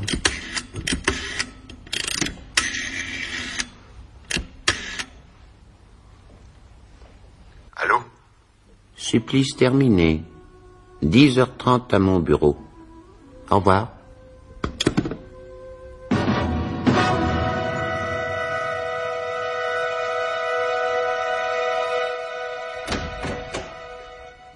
Herr Kreutz von Meer. Quelle surprise. Écoutez, Frère R.S., nous avons repéré ce garçon de l'Abwehr, Rudolf Wegener. Il s'est présenté à une vieille boîte aux lettres de l'Abwehr que nous avons sous surveillance. Et nous avons suivi sa trace jusqu'à son hôtel. Parfait. Ceci est important. Priorité absolue. Nom de couverture, Benz. Se fait passer pour un industriel suédois. A reçu ce matin un coup de téléphone d'un fonctionnaire japonais concernant un rendez-vous à 10h30 dans le bureau de ce japonais. Nous sommes en train d'essayer de retrouver l'origine de cet appel. Nous aurons probablement le résultat dans une demi-heure d'ici. Je vois. Ce type est actuellement en route pour aller à son rendez-vous. Nous serons sans doute obligés de l'enlever sur place. Entrer, nous emparer de lui, partir aussitôt. Ça ne me plaît guère. Supposez que son rendez-vous soit avec un très haut fonctionnaire japonais. Il est possible qu'un représentant personnel de l'empereur se trouve actuellement à San Francisco. J'en ai vaguement entendu parler l'autre jour. Ça n'a pas d'importance. Il est de nationalité allemande, il est soumis aux lois du Reich. Peut-on savoir comment vous comptez opérer? J'ai une escouade de commando toute prête. 5 hommes de premier ordre. Ils ont l'air de violonistes, de beaux visages, ascétiques. Les Japonais les prendront pour un quatuor à cordes. Quintet. Ils entrent donc, vont directement à l'endroit voulu, s'approchent de ce Wegener. Un message important, aucune violence. Simplement, Wegener, venez avec nous, s'il vous plaît. Et entre 2 vertèbres, une petite piqûre, seringue, paralysie des ganglions supérieurs. Et hop, ils ressortent avec lui. Vous me suivez? Oui, oui. Alors, rédigez tout de suite une autorisation qui nous permette de réexpédier ce Wegener en Allemagne contre sa volonté. Le général Heydrich à l'accord de la chancellerie. Très bien.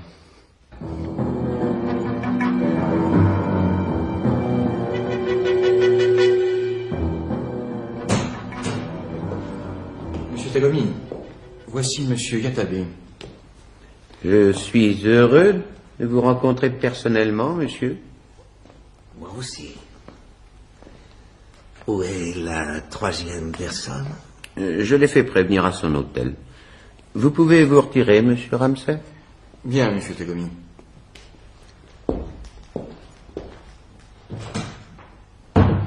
Nous avons perdu du temps. C'est regrettable, mais impossible à éviter. Pardonnez-moi, monsieur, mais n'êtes-vous pas le général Tedeki, l'ancien chef de l'état-major impérial? Monsieur Tagomi, disons que nous avons intérêt à maintenir une certaine fiction. Pour tout le monde, je suis Shinjiro Yatabe. Et votre présence à cette réunion est destinée à sauvegarder les apparences. Monsieur Benz est ici. Dois-je vous l'envoyer? Oui. La 3e personne. Monsieur Yatabe, je suis le capitaine Wegener des services de contre-espionnage de la marine du Reich. Comme il a été bien précisé, je ne représente que moi-même et quelques personnalités privées anonymes. Herr Wegener, je comprends que vous n'êtes officiellement mandaté par aucun service du gouvernement du Reich. Je suis ici officieusement et à titre privé, du fait que la situation que j'ai occupée antérieurement dans l'armée impériale peut être considérée comme me donnant accès à certains milieux de Tokyo, où l'on est désireux d'entendre ce que vous avez à dire. Bien. Sans autre préambule, je voudrais vous faire savoir à vous et à ceux avec qui vous êtes en contact qu'on procède dans le Reich à des études déjà très avancées en vue d'un projet intitulé Löwenzahn, Pissenlit. Oui. Pissenlit. C'est un incident de frontière entre les États des montagnes rocheuses sous votre contrôle et les États-Unis sous notre contrôle. Ah oui, je comprends. Les troupes des États-Unis seront attaquées et à titre de représailles, elles franchiront la frontière pour engager le combat contre les troupes régulières des États des montagnes rocheuses. C'est la première étape. La deuxième consistera en une déclaration de l'Allemagne au sujet de ce conflit. Un détachement de parachutistes volontaires de la Wehrmacht sera envoyé pour aider les États-Unis. Mais ce n'est qu'un camouflage de plus. Oui. L'objectif essentiel de l'opération Pissenlit, c'est une énorme attaque nucléaire contre l'archipel nippon, sans aucun préavis. Et ensuite? Ensuite? La date, monsieur. Tout est changé par suite de la mort de Martin Bormann. Du moins, je le précise. Je ne suis plus en contact avec la veille. Continuez, Herr Wegener. Dans le Reich, certains groupes sont en faveur de l'opération Pissenlit. D'autres, non. On espérait que ce seraient ses opposants qui viendraient au pouvoir après la mort du chancelier Bormann, mais c'est le docteur Goebbels qui, comme vous le savez, a été nommé pour lui succéder. Vous voulez dire que le docteur Goebbels est partisan de l'opération Pissenlit? Oui. Qui est contre? Le général SS Heydrich, le chef de la police, la Sicherheitsdienst. C'est la raison pour laquelle on m'a envoyé ici. La situation reste fluide. Il faudra des mois au docteur Goebbels pour consolider sa position. Il aura apprécié la résistance de la police, peut-être à faire exécuter Heydrich et d'autres chefs des SS et de la ST. Vous voulez dire que nous donnions notre appui à la SD, la portion la plus malfaisante de toute la société allemande? C'est exact. L'empereur ne supporterait jamais cette politique. Il considère le corps d'élite du Reich comme l'incarnation du mal. Dans l'opération Pissenlit, tout sera mené par l'OKW, le haut commandement militaire de la Wehrmacht. Oui, je sais. Nous devons être réalistes. Oui. Nous devons juger d'après les forces en présence et non d'après les intentions morales. Quelle suggestion faites-vous? Que nous établissions un contact avec la SD ici, dans les États du Pacifique? Mais quel en est le chef? Un personnage répugnant, je suppose. La ST locale ne sait rien. Son chef est Bruno Kreutz von Meyer, un flic du parti, un imbécile. Votre organisme, l'Abwehr, il serait vain d'essayer de joindre Heydrich par votre intermédiaire. Oui. Voilà 20 ans que sa police essaie d'obtenir l'accord du parti pour nous liquider tous. N'êtes-vous pas personnellement en grand danger? D'après ce que j'ai compris, sa police se montre très active ici, sur la côte du Pacifique. Active, mais inepte. L'homme des affaires étrangères, le consul du Reich, est adroit, mais opposé à l'AST. Oui? Monsieur, il y a dans le hall, en bas, un groupe d'hommes de l'ASD qui essaie de s'emparer de l'immeuble. Ils en sont venus aux mains avec les gardiens du Nippon Times. Les MP de l'armée et les Kampetai de San Francisco sont en route pour venir ici. Merci, monsieur Ramsey. Messieurs, ces assassins seront sans aucun doute tués avant qu'ils parviennent à cet étage. Et à tout hasard, je sors mon revolver. Un Colt 44 US 1860, objet de ma collection personnelle.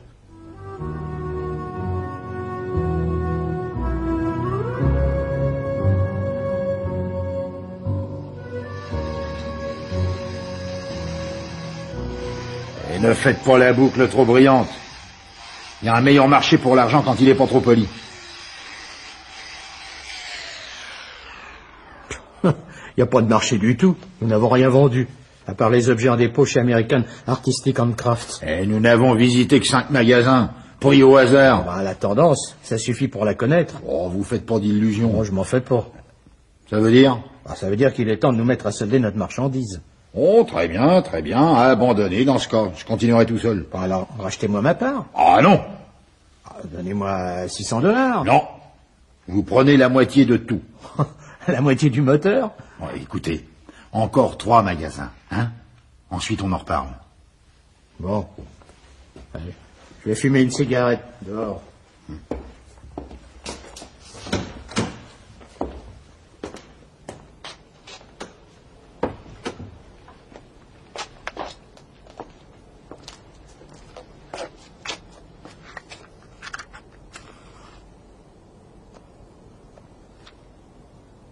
Monsieur Frank. Frank. Oui, vous y êtes? J'appartiens au département de la police japonaise de San Francisco. J'ai un mandat d'arrêt à votre nom. Pour quelle raison? Abus de confiance. Monsieur Childan, American Artistic and Crafts. Est-ce que votre vrai nom est Frank? Mais qu'est-ce que vous voulez dire? Frank, vous êtes un youpin, réfugié d'Europe. Oh, je suis né à New York. Vous avez échappé au massif. Vous savez ce que ça représente? Renvoyé en Allemagne. Je suis américain. Vous êtes juif. Allons, montez dans cette voiture. Où m'emmenez-vous? Au poste de police, pour vous remettre ensuite au consul d'Allemagne. Ils veulent vous juger selon la loi allemande.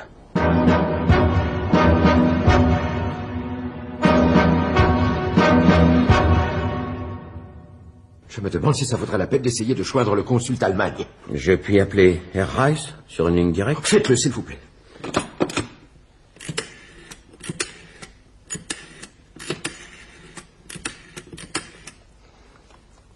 Allô? Le secrétariat du consul du Reich, bonjour. Ici, monsieur Tagomi, direction de la mission commerciale impériale. Je veux parler à son excellence Herr Reis, s'il vous plaît. C'est urgent. Oui, monsieur. Un moment, je vous prie.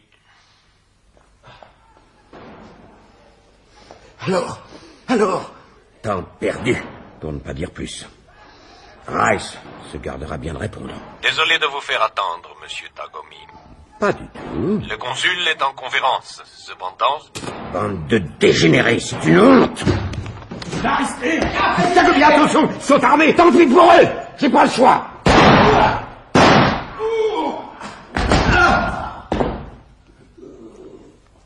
C'est terminé. Les deux hommes sont morts. Ou mourants. Dégoûtant. Nous allons déblayer cela. Reich va nier toute complicité. La technique habituelle. Leurs armes sont sûrement made in Japan. Et ne sont pas de nationalité allemande. Exact.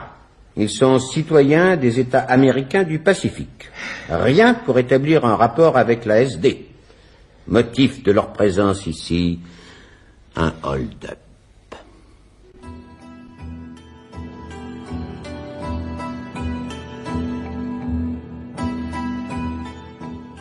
Combien de temps allons-nous rester à Denver? Dis, un jour ou deux? Crois-tu que nous pourrions rester 3 jours? Nous partons ce soir.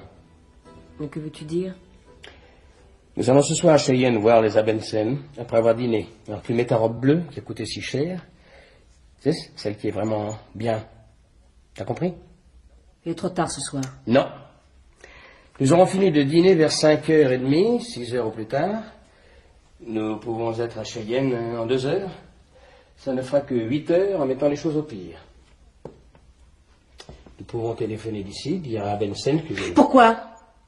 Je ne veux pas aller le voir ce soir. Je n'irai pas. D'ailleurs, je ne veux pas du tout y aller, même pas demain. Je veux voir ce qu'il y a à voir ici, comme tu me l'avais promis. On va appeler les Abensen et ensuite, en revenant, nous pourrons aller voir les curiosités de Denver. Non. Mais cette robe bleue... C'est beaucoup plus loin que tu ne crois. Nous n'arriverons pas avant 11 heures ou même minuit passé. Mais cette robe bleue, tu as compris?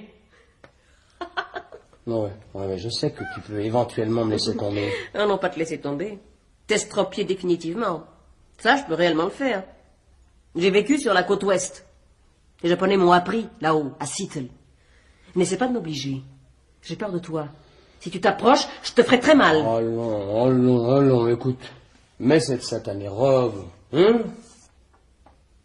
Pourquoi toutes ces histoires? Tu dois être folle de parler comme ça, de m'estropier. Hein? Simplement parce que je veux que tu viennes avec moi en voiture pour aller voir ce type dans le livre... Tu dois être un homme de la SD qui se fait passer pour un rital chauffeur de camion. Tu ne t'es jamais battu en Afrique du Nord, n'est-ce pas? Tu dois être venu ici pour tuer Abensen. C'est pas ça? Je sais que c'est ça. Mais bien sûr, je me suis battu en Afrique du Nord. Peut-être pas dans les rangs italiens, avec les Brandebourgeois. Commando de la Wehrmacht. Hein? Quelle différence cela fait-il? Tu n'es pas italien. Tu es allemand. Et alors? Mon mari est juif. Je m'en fous. Tout ce que je veux que tu fasses, c'est de mettre cette robe et de te préparer pour que nous puissions aller dîner. Comment est-ce que tu vas le tuer? Non, s'il te plaît, Juliana, mets cette robe neuve. Pourquoi as-tu besoin de moi? Nous avons un dossier sur Abensen, il semble attiré par des filles dans ton genre. Oh. Oui. Alors quand nous arriverons chez Abensen, tu n'auras rien à faire qu'à rester à côté de moi. Oh! Mais qu'est-ce qui On t'arrive? va laisse-moi aller dans la salle de bain. Je suis malade, je vais vomir. Mais, Juliana, Je peux le faire. Je dois le faire, c'est ça. C'est ça, le paquet de lames. Une lame, à un seul tranchant. Qu'est-ce que tu as dans la main? T'es complètement folle! Cette lame... Laisse-moi passer! Ne me pas chez moi, mais tu vas lui laisser! Oh, sale! Tu m'as coupé la carotide! Si j'enlève ma main, je serai saigné à blanc dans 2 minutes. Tu appelles un médecin ou une ambulance. Fais-le toi-même. Tu vois bien que le sang coule, je ne peux pas refermer la plaie complètement, je ne peux pas bouger. Va chercher du secours. Peut-être que je pourrais leur dire, en bas, au bureau. Oui, c'est ça. Va. Très bien. Je les préviendrai en partant. Ne me cherche pas à l'appartement de Canyon City parce que je n'y retourne pas. Adieu. Je regrette.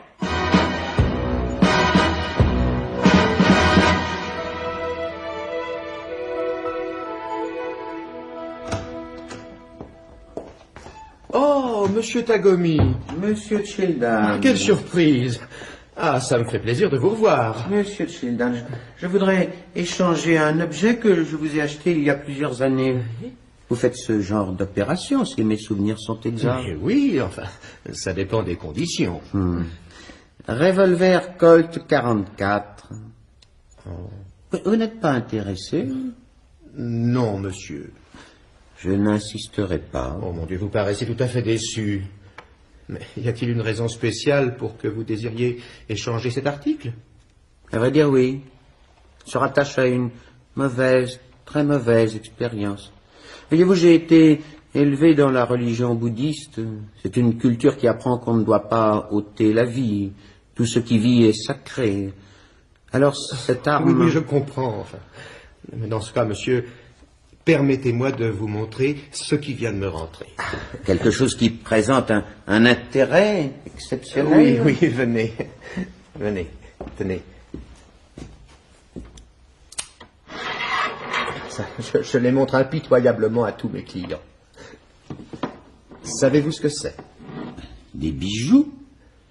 Eh, monsieur, ils ne sont pas anciens. Non, ce sont des objets modernes, de fabrication américaine. Regardez-les bien. Vous voyez, c'est la vie nouvelle de mon pays, monsieur. Le commencement de quelque chose, sous la forme de semences minuscules, mais impérissables. Des semences de beauté. Mais, oui, ces objets sont animés par quelque chose de nouveau. En eux, la loi du Tao se trouve vérifiée. Vous voyez ce bijou, par exemple? Il est équilibré. À l'intérieur, les forces se compensent, sont au repos. Pour ainsi dire, cet objet a fait la paix avec l'univers. Il a de la sagesse. Monsieur, je vais vous prendre l'un de ces bijoux. Celui que vous choisirez pour moi. Peut-être m'apportera-t-il la paix. Eh bien, prenez ce petit triangle, orné de gouttes en creux. Noir en dessous, brillant et lumineux au-dessus. Je le prends. Merci. Au revoir, monsieur Childan. Au revoir, monsieur Tagomi.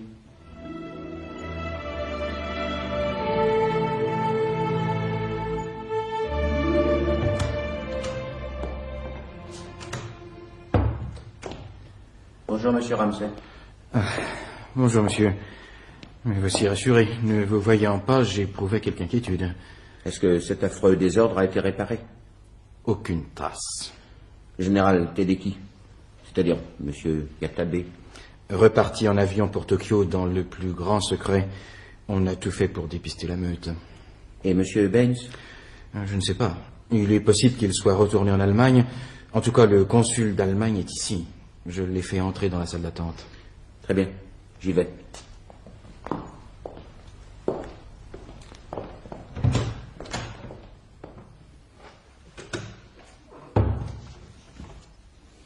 Herr Hugo Reis? Bonjour, monsieur. Il est de fait que nous avons, vous et moi, traité des affaires par correspondance, par téléphone et ainsi de suite, mais que nous ne nous sommes jamais trouvés en présence l'un de l'autre. C'est un honneur pour moi, même si l'on tient compte des circonstances qui sont déplorables et irritantes, affreuses même. Avant de commencer vos lamentations, laissez-moi parler. Certainement. J'ai, pour ma part, tué 2 hommes de la SD. Monsieur, rien n'est venu confirmer que ces gangsters aient eu un rapport quelconque avec le Reich. En ce qui me concerne, je considère l'ensemble de cette affaire comme absolument insensé. Je suis sûr que vous avez agi comme il convenait, monsieur Tagori. Tagomi. Votre main, monsieur. Serrons-nous la main pour sceller cet accord entre gentlemen et laissons tomber cette affaire. Mais mon âme porte néanmoins le poids de la culpabilité. Le sang n'est pas comme l'encre. Rien ne peut en effacer les taches. Qu'y a-t-il, monsieur Ramsey? Pendant qu'il est ici, une affaire courante ayant un rapport avec ses fonctions. Qu'est-ce que c'est? Formulaire 2050. Le consul du Reich réclame un criminel actuellement détenu par le département de la police de San Francisco. Un juif nommé Frank Frink.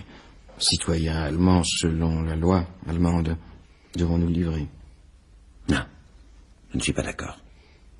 Faites-le libérer, monsieur Ramsey.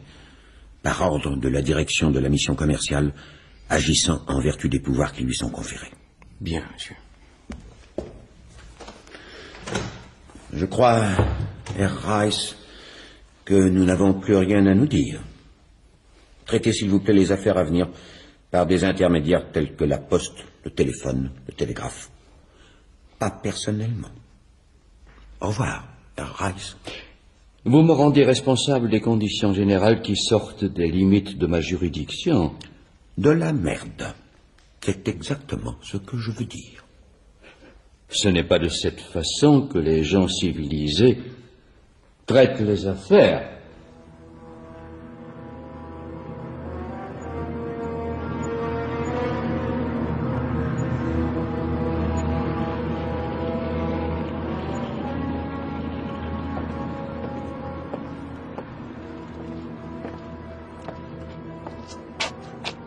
Ich bitte mich zu entschuldigen. Sind Sie nicht Kapitän Rudolf Wegener von der Abwehr? Désolé. Je suis Konrad Goltz, représentant fourniture médicale de l'AG Chimie. Vous êtes Wegener. Suivez-moi. J'ai reçu pour instruction de vous attendre à la descente de la fusée, de prendre contact avec vous et de vous mener immédiatement au général SS Heydrich. En particulier, j'ai ordre de ne vous laisser approcher par aucun homme appartenant à la Wehrmacht ou au parti. Dans ce cas, je vous suis. Après tout, je ne serai donc pas abattu.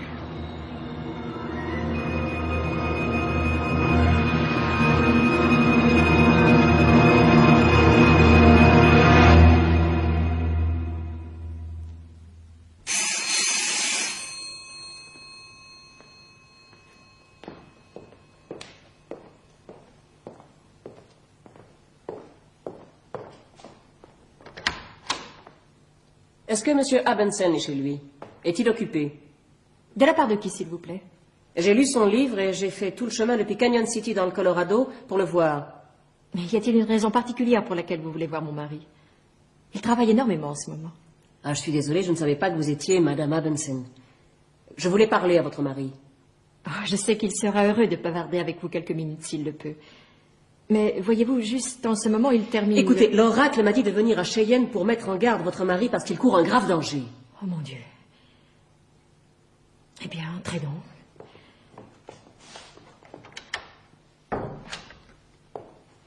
Voudriez-vous me dire votre nom, s'il vous plaît? Juliana Frink. Alors suivez-moi, s'il vous plaît.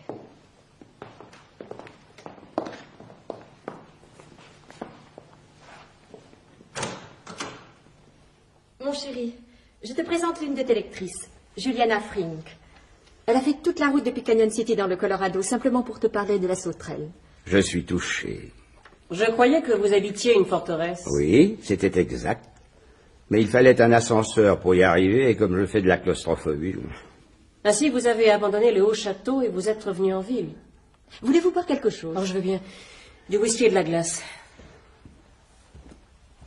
Connaissez-vous l'oracle? Non. Quoi? Vous ne connaissez pas le Yikin? Le livre des transformations? Non.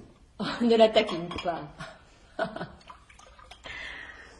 J'ai lu votre livre. Comment saviez-vous tout cela sur cet autre monde au sujet duquel vous écrivez? Avez-vous utilisé l'oracle? Je ne veux pas que vous plaisantiez. Dites-le-moi simplement. C'est une question à laquelle il est difficile de répondre. Je suis venu de Denver avec un homme de la Gestapo. Bon, il n'y a plus le Gestapo depuis 1947. La SD, alors. Oh, merci. Ils vont faire leur apparition ici d'un moment à l'autre. Vous devriez aller quelque part où ils ne puissent pas vous trouver au lieu de laisser entrer n'importe qui comme je l'ai fait, moi. Le prochain qui arrivera jusqu'ici, il n'y aura personne pour l'arrêter. Vous dites le prochain? Mais qu'est devenu celui avec lequel vous étiez venu de Denver? Je lui ai coupé la gorge. Oh! Ça, c'est quelque chose. Entendre une fille vous dire ça. Une fille que vous voyez pour la première fois de votre vie. Vous ne me croyez pas? Mais si. Merci. Vous êtes en danger à votre tour? Non. À l'hôtel où nous sommes descendus à Denver, on ne connaît pas mon vrai nom. On ignore tout de moi. C'est vous qui devez vous cacher. Et je vous en prie. Nous avons bien essayé, comme vous savez. Ces armes, ces fils à haute tension. Oh, d'ailleurs, on doit croire que nous continuons à prendre de grandes précautions. Mais tu pourrais au moins être armé. Ils peuvent m'avoir s'ils le veulent, câble à haute tension et au château ou pas. L'oracle a écrit votre livre, n'est-ce pas? Vous voulez la vérité? Je la veux. Et j'y ai droit, à cause de ce que j'ai fait. L'oracle a dormi profondément pendant tout le temps où j'ai écrit le livre. Il dormait à poing fermé dans un coin du bureau. Dis-lui. Elle a raison, elle a le droit de savoir. Moi, je vais vous le dire, Juliana. Hawthorne a fait les choix un par un. Des milliers, au moyen des lignes. Période historique, sujet, personnage, intrigue. Cela a pris des années. Vous aviez donc raison. Je me demande pourquoi l'oracle se mettrait à écrire un roman. Avez-vous pensé à lui poser cette question? Et pourquoi un roman sur la défaite des Allemands et des Japonais? Qu'y a-t-il là qu'il ne puisse pas nous raconter directement comme il l'a toujours fait jusqu'ici? L'oracle et moi, nous avons depuis longtemps abouti à un accord au sujet des droits d'auteur. Si je lui demandais pourquoi il a écrit La Sauterelle, la question laisserait entendre que je n'ai rien fait que le travail de dactylographie. Je finirais par lui rendre ma part. Je lui demanderai, moi. Ce n'est pas à toi de poser la question, laisse-la demander. Où est votre exemplaire du livre des transformations? Là. Je n'emploie pas les tiges dactylées. Je ne peux pas les garder dans les mains, je les fais tout le temps tomber. J'utilise habituellement ces 3 pièces chinoises. Merci. Vous pouvez poser la question à voix haute. Oracle, pourquoi as-tu écrit La Sauterelle pèse lourd? Quelle est la leçon que nous sommes censés en tirer? Allez-y, jetez les pièces. Swen en haut. Tway en bas.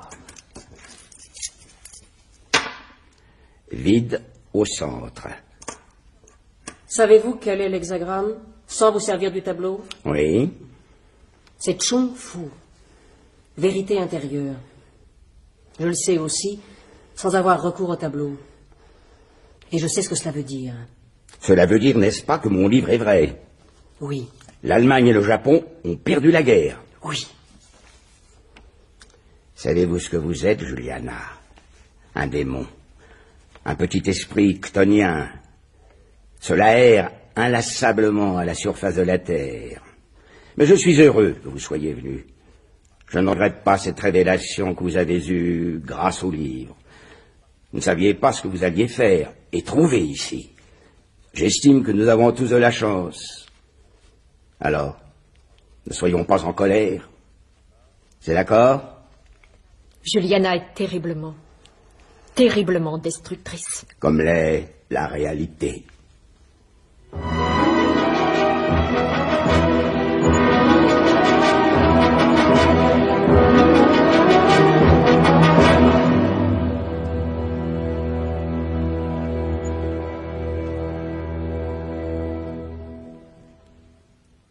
Dans la série des émissions dramatiques de science-fiction, vous avez pu écouter Le Maître du Haut Château de Philippe K. Dick, adaptation radiophonique de Catherine Bourdet, avec René Clermont Tagomi, Bernard Jousset Childan, Jean Levray Baines, Pierre Trabeau Joey Sinadella, Bérangère Dautin Juliana Frink, Teddy Billis Frank Frink, Jean Gras Ed McCarthy, Harry Krimer Hawthorne Abensend, Claude Vernier Hugo Rice, Roger Brett Lotze, Colette Tessèdre Madame Abensend, Jacques Maire Charlet, Patricia Karim Rita, Maurice Nazil Yatabé, Hans Werner Kreutz von Meer, Jean-Pierre Moreux Ramsay, Marcel Lestan Ray Calvin.